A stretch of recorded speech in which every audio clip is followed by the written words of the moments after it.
ultra dramatic look today. I'm going for something that's just kind of like photo shoot type makeup. It's not something obviously you'd wear every day, but still something really fun to try. And I used MAC's Danger Zone Trio.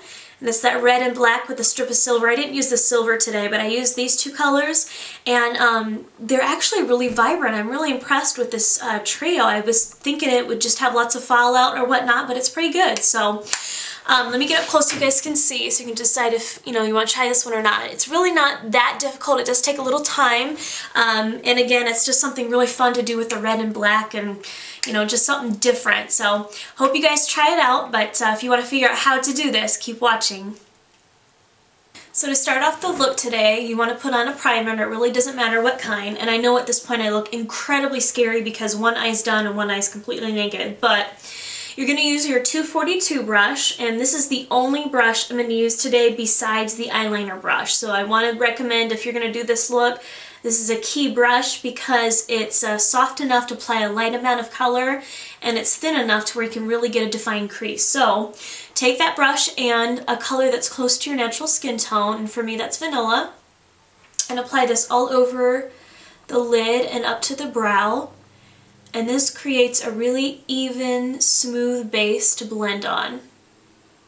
So that's why I'm doing this step, and then we'll go back in later and touch it up with a little lighter color on the lid. Then take your Danger Zone Trio. We're going to use that red side, same brush. Pick up some of that color and get most of it on the tip of that brush. Flip it upwards and very carefully go in the crease and just blend it up. And this color is really potent to where it sticks really well. I was really surprised by it, because you know how the last set of mineralized eyeshadows MAC put out, they just kept falling out and they'd fade and they were horrible, but this one's really good. I'm really happy with it. And I'm not using any Fix Plus or anything, and it seems to be working pretty good. You're going to stay in that crease and go all the way down here and then start blending it up. If you need to pick up more product, you can. You want to stop at the end of the brow and then start bringing it up more there, because the angle here is going to kind of come out a bit. So I hope you can see that okay. I zoomed in more and the camera started freaking out, so hopefully I'll explain it enough to where you guys know what to do. Once you get that blended in the shape that you want, then you're going to take it and flip that brush over and go in the black side. And if you need to, you can always take a tissue and wipe off your brush just so you don't get any red where you don't want it. But take that same brush, some black, part of that trio, and we're going to keep it on the tip of that brush. Can you see how it's not all on the brush, it's just on the tip of it? Same thing, go in the crease, you're going to go over that red. And go all the way in to the tear duct, then start blending it up. So once you get it blended up, it should look something like that, just a very defined crease or cut crease, however you want to call it. Pick up some more of that black with that same brush, and you're going to start feathering it in lightly on the outer part of the eye. You can go in as far as you want, but for me I'm going to try to keep it on the outer third of the eye, just feathering that in some. Then you can define that outer part right here a bit more. If needed, if you want to really define that crease, you can take some sort of black creamy eyeliner and you can define that crease some more. The one I used is Bourjois waterproof eyeliner, and then you can take that and just put it in the crease some and just define it that way. It's completely up to you. So I'm going to keep blending this with this brush, just feathering it in, and then I'll show you what to do with the inner part of the lid.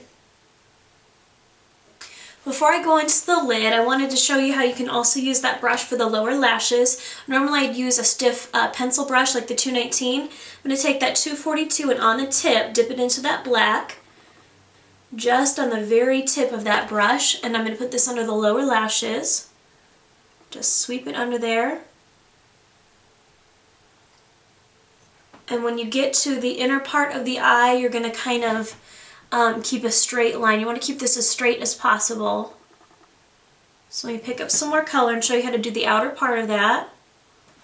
Okay, kind of pull on your eye just a bit, and you're going to feather this out just like that. I don't know if you can see that at all. See how it's kind of a straight line and it came out a bit? Then you can pick up more color and keep intensifying that. And if needed, keep some Q-tips handy and you can always clean it up. So I want to keep this part here very open. And just kind of blend out whatever you don't want. Then wipe off that brush really, really, really well, because we're going to go in with a white color. And I'm actually going to use white frost. It's kind of like gesso, but it's frosty. So I'm going to take a bit of that, put this under the highest point of the arch, and blend it down. And you're going to soften that line here. Take a bit more of that white frost and put this on the lid. And you're going to gently blend it over into that black that we feathered in from the outer part of the eye. Just blend that over. And again, if you don't want it to be shimmery, you can always take some vanilla and put that on. Actually, that does look better, so let's do vanilla instead. And that should be pretty good. So now it's time for the eyeliner. This is what really makes the look. So pull out your Sonia Kashuk angled brush and MAC's Black Track Fluid Line. And since the eyeliner on this is a little bit different, I'm going to show you how to do that today. So pull on your eye just a bit and start out here and get your first line going and work your way all the way in. Just like I normally would. Then we're going to build on it and make it thicker on the outer point of the eye, so that way it looks like it's kind of doing a cat eye effect. So starting about here, we're going to build it up, so start making it thicker. And what you're going to do is follow that line that we created with the shadow. And again, hopefully you guys can see that okay. So just keep taking that liner and building it until you get it as thick as you want out here. Then take some more on your brush, and we're doing the lower lashes. And pull on your eye just a bit again. Start out here and work your way in. This is to really intensify those lower lashes. If you feel like you don't have a steady hand for this, this is okay. You can just use that pencil brush and some shadow. But with this fluid line, it really makes a dramatic statement there.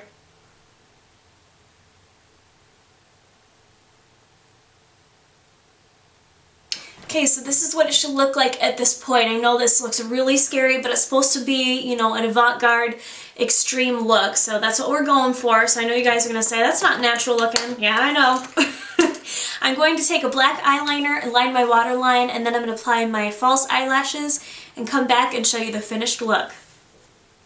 So the look is now finished, and this is what it looks like up close.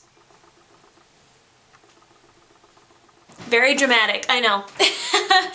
But I thought it was really fun to try something different to do if you have that Danger Zone trio. It's just really dramatic and just a fun look to get out that black and red. You know, this could almost be a Halloween look of some sort, but I still think it's fun to do this time of year. So thanks again, guys, for watching and subscribing, and for the list of products for today's look, go to the side link here, and also don't forget to go to makeupgeek.com for articles, reviews, forum. If you have any questions that you want people to answer, there's lots of helpful people on there. There's a store. The ring for today, this red one, is called Red Everlasting. I only have 2 left of that one, but really pretty, something kind of Christmassy. So anyways, hope you guys are doing good, and again, staying warm out there. So I will talk to you later. Bye. I lie here paralytic.